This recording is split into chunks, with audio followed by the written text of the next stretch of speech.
पुण्यातील शिरूर, आंबेगाव, जुन्नरला अवकाळीचा तडाखा बसलेला आहे। गारपिटीमुळे ऊस शेतीचं नुकसान झालंय।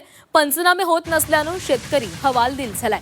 पंचनामे करून नुकसान भरपाई द्यावी अशी मागणी केली जाते।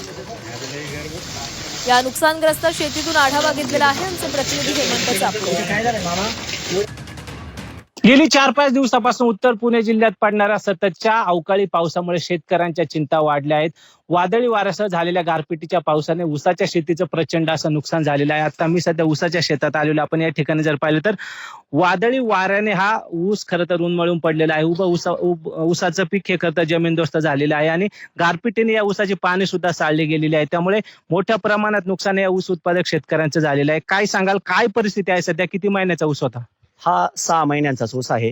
मात्र सतत येणारे अवकाळी पाऊस आणि गारपीट याच्यामुळे आपण पाहताय की ऊसाचं प्रचंड असं नुकसान झालेलं आहे। खरं तर पाहिलं तर ऊस हे 16 महिन्यांचं पीक असतं।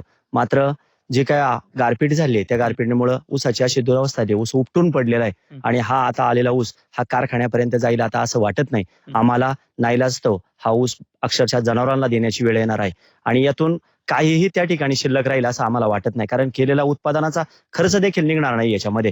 आणि दुसरी गोष्ट अशी आहे की हे जे पीक आहे हे 12माही पीक असतं, परंतु त्या ठिकाणी बाकी पिकांचा पंचनामा केला जातो, ऊसाचा त्या ठिकाणी शासनाकडून पंचनामा केला जात नाही।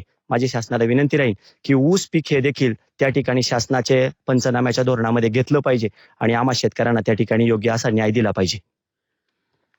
प्रचंड असं नुकसान या ऊसाच्या शेतीचं झालं असून ऊस खरं तर उपटून पडल्यामुळे हा ऊस आता सध्या जळू लागलेला आहे। त्यामुळे या नुकसानग्रस्त शेताचे पंचनामे होत अशी मागणी शेतकऱ्यांकडून केली जात आहे। शासनाकडनं खरं तर ऊसाच्या शेतीचे पंचनामे केले जात नाही, मात्र या ऊसाच्या शेतीचे सुद्धा पंचनामे करून भरीव अशी मदत या ऊस उत्पादक शेतकऱ्यांना द्यावी अशी मागणी सुद्धा शेतकऱ्यांकडून केली जात आहे।